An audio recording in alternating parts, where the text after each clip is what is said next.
And really, the concept that people come to you and say, you shouldn't be doing what you're doing because we're going to bully you if you do it. We've been told that for years as gay men that, you're going to be miserable. We were told that by people who are trying to make us miserable. And now people are trying to say that our kids are going to be miserable because they're going to be discriminated. And those are the people who are trying to advance policies that would guarantee that our kids are being discriminated. So this is what I want to talk about next. The fact that really, if you live in the United States, for the most part, a lot of these issues don't come up.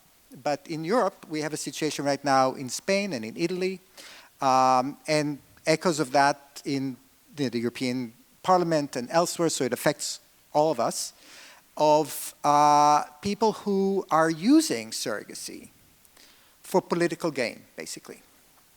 If they try to, use, for instance, Italy, unemployment, whatever, they would lose points in society, in the political game. So they find, what we call in the United States a wedge issue, something that they can rally people about. See how horrible this is. We're going to do something about that. In the United States, it's abortion, and God forbid, transgender people are going to go into the wrong bathroom or participate in the wrong sport team. So here, it's a lot of times, unfortunately, surrogacy. So, Michael, can you talk a little bit about how in Spain right now, LGBT family associations are reacting to some of what has been coming viciously from the left-leaning government? Yeah. So, I think, in Spain, families have been having kids for surrogacy for over 10 years now, right? And I think we felt like no one was disturbing us, everything was going fine, and we felt like we were one of those countries in Europe that were actually advancing, right? But then our government changed, and we thought, liberal government, great, gay rights, LGBT rights and all, it's going to be much better. However, those liberal parties are also against how we build our families. And they have a lot of hold, a lot of power over media in Spain. And so the media in Spain also talks negatively about surrogacy. On the 1st of March, they passed a new law including surrogacy as a form of, I would say, rape or violence against women. And so they also wanted to include, but they couldn't do that, was they would go after families who were going to have babies for surrogacy. Obviously, they cannot do that because it goes against what Europe is asking every European country to do, which is recognize those kids, because in Europe, minors' rights are always the highest priority, right? And so just when that happened, one of our Spanish celebrities, she was 68 years old, had a kid through surrogacy in the United States. So I think before that, we didn't get a lot of coverage about, surrogacy. We were not given a lot of possibilities to talk about surrogacy, but when she had a baby through surrogacy, surrogacy was the only thing Spanish people were talking about for at least 2 weeks. It gave us a lot of opportunity to talk about our journeys instead of letting the media talk about it, right? A lot of parents started talking about their journeys. They interviewed a lot of surrogates who talked very positively about their surrogacies. And there was actually an 18-year-old girl born through traditional surrogacy in the United States who started calling in on those interviews saying she didn't appreciate that people were actually calling her a product or an item someone bought. She said very clearly she didn't feel like that she was very happy, just like you said, no psychological issues. She did, in this case, consider the surrogate her mom because she was the egg donor. But she asked people to be respectful, that kids born through surrogacy are very happy, they know who they are, and they don't feel like merchandise, right? And so what we're dealing right now in Spain is people are afraid. They are afraid that when their kids are going to go to school, other kids are going to say, oh, I know you're born for surrogacy. Your parents bought you, or they paid money for you, and so on, right? And so for us, the only way we can fight against this is to talk about our stories, right? It's super important to talk about our story. It's super important to give a stage to those women, because they are the ones who people should be talking to, right? I think it's great for us to sit here and talk about those women's motivations, but it has a bigger impact when they talk about it themselves, right? It's hard to have kids talk about it because a lot of them are still minors, or they come to that stage where they don't want to really publicly talk about it because they're scared that people will say bad things, even though they feel very proud about their family and how they were born. They don't want to deal with the whole discrimination, right? I think as a parent for surrogacy, we're fighting way more than the kids. The kids are more like, that's, I don't want to deal with this. Like, I know who I am, and that's it. I don't care about what other people think. And so I think what is happening in Spain is also echoing in other European countries. They're also having conferences with other politicians to talk badly about surrogacy and how they can stop that from happening. And especially, as we know, in Italy recently, where it's coming from the other side of the political spectrum. So I know we're going to be going over at least 10 minutes over the time, so bear with us. This is an important topic. We're also going to be discussing some of it tomorrow in depth in the groups that are apart from the general conference. Just so that we can try to get to some of the other issues, I know that, in Spain, a group of Rainbow Family Associations, first of all, a lot of people, enough people agreed to be in the press. So there were very good articles, also in Italy. But also a group of LGBT rainbow associations with some supporting organizations came out with a very strong response now and saying, you think it's violence against women, it's violence against our kids. The kids were not miserable until you started talking about it and started saying those things, because you have the power to make people miserable. But the LGBT community did not come out against it. And you all know that I've been trying to get people here to speak on the behalf of the non-Rainbow Family LGBT community, like ILGA Europe. And they said, because of the political situation, we don't want to be associated with this topic. They feel that that's going to cost them politically if they protect us. And when some people started dying of AIDS years ago, at least in the United States, lesbians didn't say that's not our problem. Let all these promiscuous men die, who cares? They joined with us to fight what was not a gay illness. It was a disease. It was a pandemic. But now our sisters and sometimes brothers in the LGBT community say, surrogacy is not a gay issue. Yeah. Because look, it's not just gay people who do surrogacy. But if we're sitting here, the most visible people who are having kids through surrogacy, we cannot pretend. Some heterosexual people still have pregnancy pillows. They pretend to go through pregnancy so that nobody knows that they had the child through surrogacy. And of course, for the most part, nobody would even care, would even notice. We are very visible, and we've been depicted as white, colonial, privileged men who are once again exploiting weak women. And the LGBTQ community doesn't feel it's their problem, or at least they don't want to pay the political price. So I want to, we have the Dutch, maybe, I don't know how much you feel on your own there. We have the German situation. I know nobody here from LSVD wanted to come, or from other associations. Can you talk about how you feel about us vis-a-vis the LGBT community? Is this a gay issue? Should they have solidarity with us? Yeah, well, I think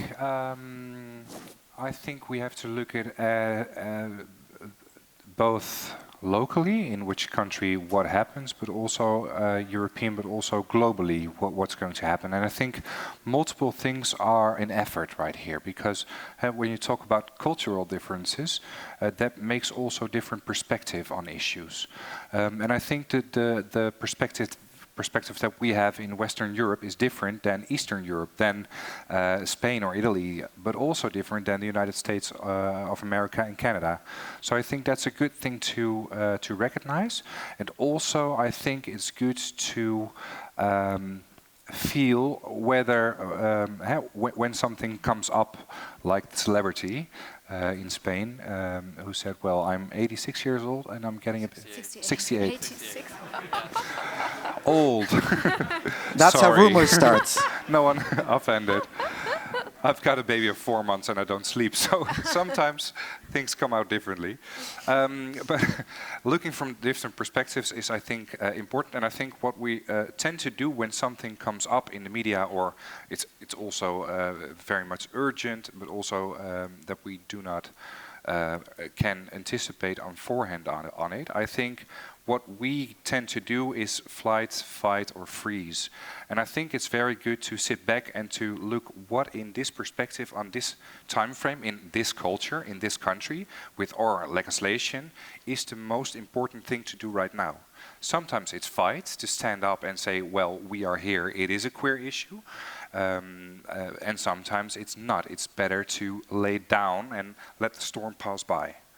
And I think it's a difficult discussion whether surrogacy is a gay thing or not, but sometimes in the opposition it is used against or surrogacy or the queer community, one way or another. So I think it's very a difficult matrix of things that makes it very difficult to anticipate on things that are happening. So it's not a concrete answer, yes or no. It's not an easy answer, but go ahead, It's not an Jens. easy answer.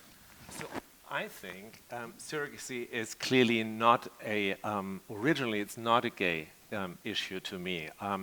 I mean, if you look, and Annika, you were talking about, or I think you were saying that for the history of mankind, basically, I mean, as long as there were people, there was probably surrogacy. So it was there long before, or it's a natural, really, it's a natural issue.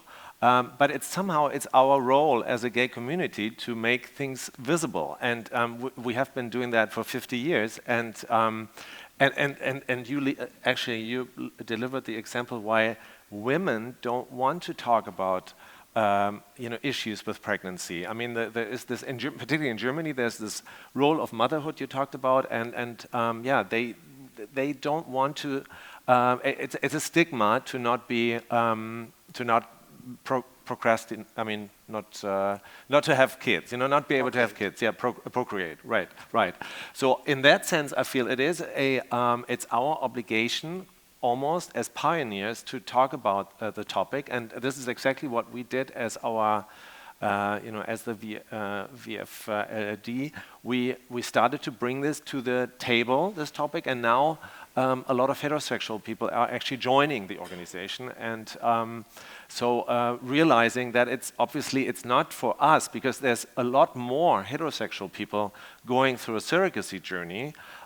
People with cancer, different situations, illnesses, and yeah, but it's somehow it's our calling, if you will, to be the pioneers. And yeah, many of you have been there in your schools, when you came out and so forth.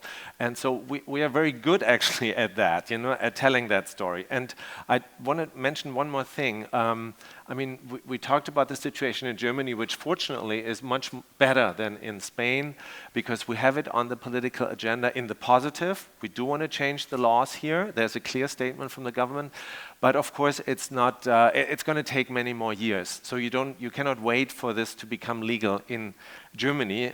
You're going to be grandparents grandfathers, by that time, if it changes at all, ever.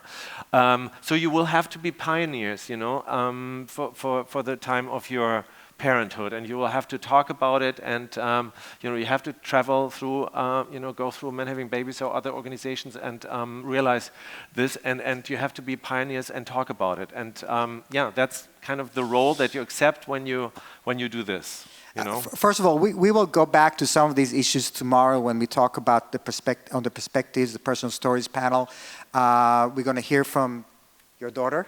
Yes. And we're going to hear from parents and surrogates about this. So first of all, there is something to be said about visibility, about the narrative that we can talk about organizations and collaborations, and that, we build community, we build institutions.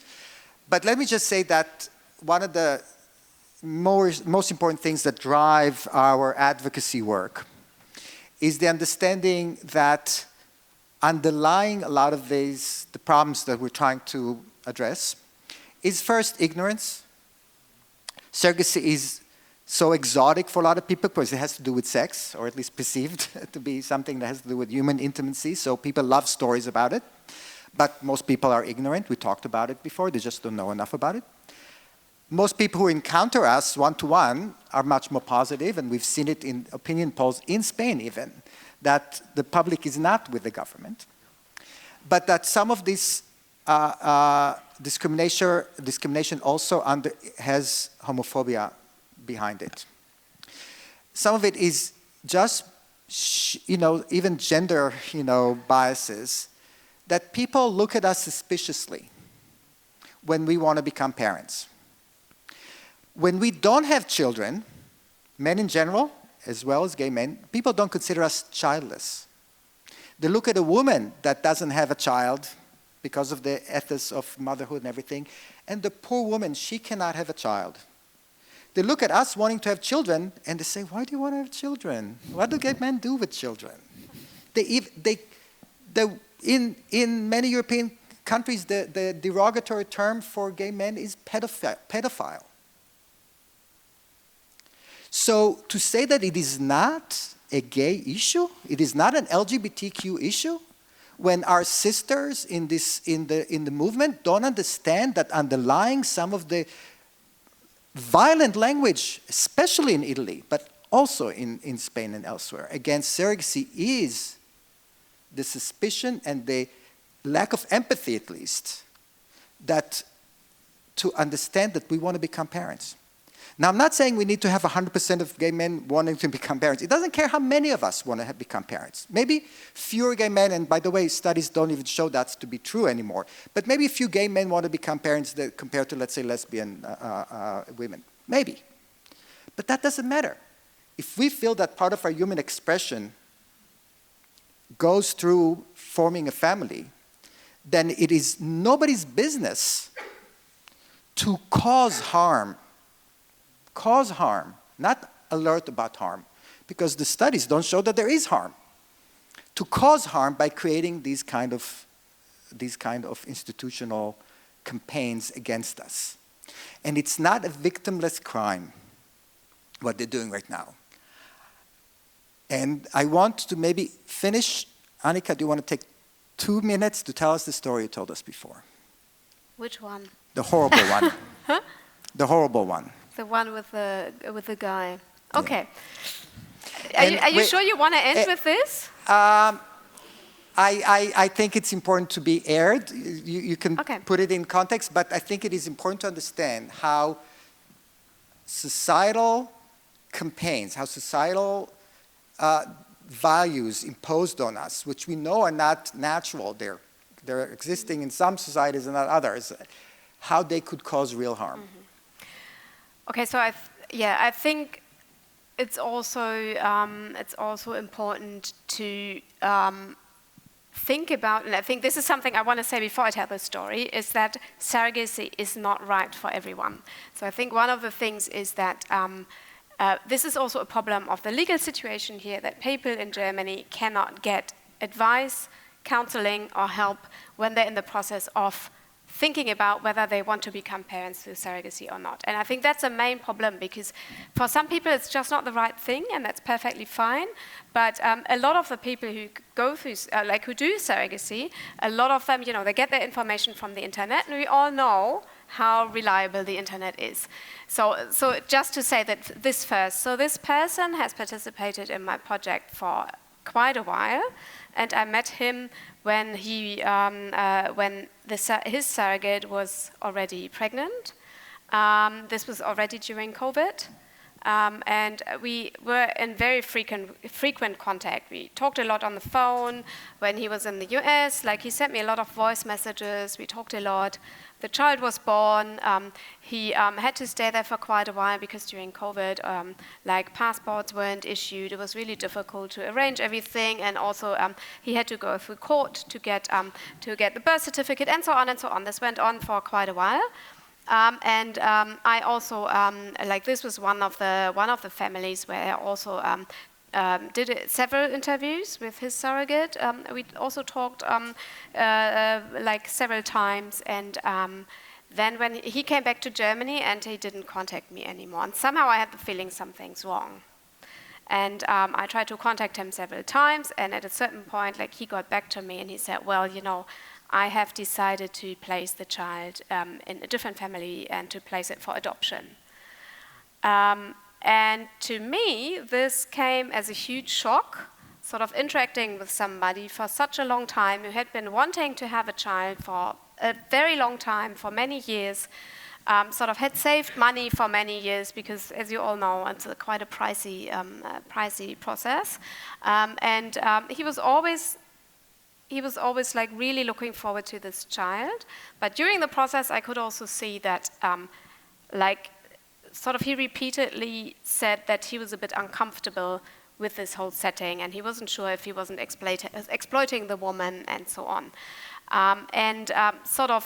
Afterwards, I tried to find out what had happened. So what had happened, that he had brought the child to Germany, and somehow he came to Germany. He lived in a small village. He was there as a single gay dad, alone with the child. He was just overwhelmed. So what he did was he rang youth services and said, I'm thinking about placing this child in a different family, starting an adoption process.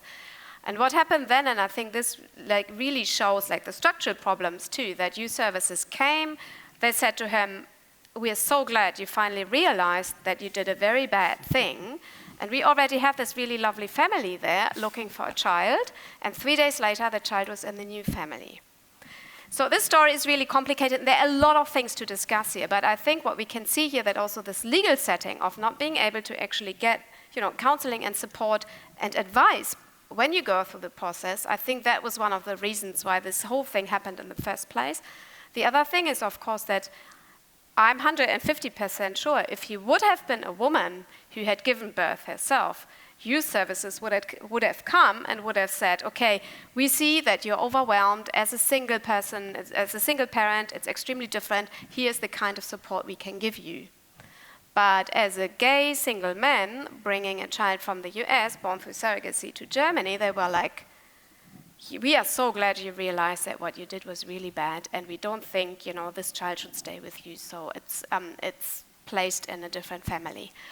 And I mean, there are a lot of other things to discuss here. And of course, we have to mention that it is a shocking story. Part of the reason it's shocking is that a lot of us have been dealing with surrogacy for many, many years. I've never heard of anything like that. So it doesn't happen. It's probably the only occurrence. But I thought it was important, even though it's a downer, to mention that because I think it is important for us to understand why we need advocacy and why we need visibility. And can I add one little thing? Yeah. What I think, and this is one of the things that we've all mentioned, is I think one of the main problems too is that there was no communication. So, and sort of the argument why he decided not to keep the child was that he felt that he had exploited the surrogate, that he had bought the child. So he somehow adapted or somehow took on these stories. But by doing so, and not informing the surrogate, who probably, perhaps would have been interested to keep the child. So she didn't have the option to sort of have a say in this. And in the end, when I did an interview with her afterwards, and she said this was like the fact that this happened, that was what made her feel exploited. The fact that sort of she wasn't informed, she wasn't able to have a say, and that was also that was also what made her feel the child was commodified, because the child was just sort of. We talked about terms here, but sort of given away in a certain way. Yeah.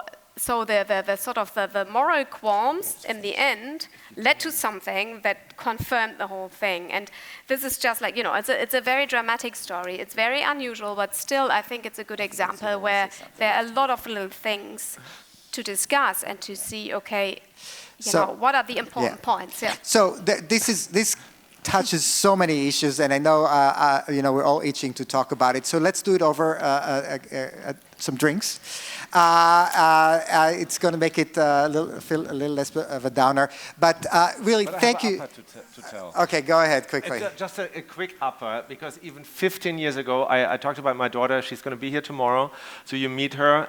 Even 15 years ago, my husband had to adopt her. She's my legal child, but she was born in Minnesota, and my husband was not on the birth certificate, so in Germany he had to go through a legal adoption process, and the lawyer said, oh my God, this is so obvious. I mean, he just passed it through. He didn't want to even read the papers, and he didn't want to read the statements from the Jugendamt, from the youth Amt, because he knew that they are kind of on the wrong side of history, that they are kind of behind, the legal processes. And for every story we heard from Alika, there are probably 1,000 like yours. Positive ones, yeah. So that's an upper. But as I said, we will deal with some of these related issues at the Personal Stories panel tomorrow as well. Thank you for being so attentive. I think it is important for you to be able to articulate those issues and think about those issues, but really, really know that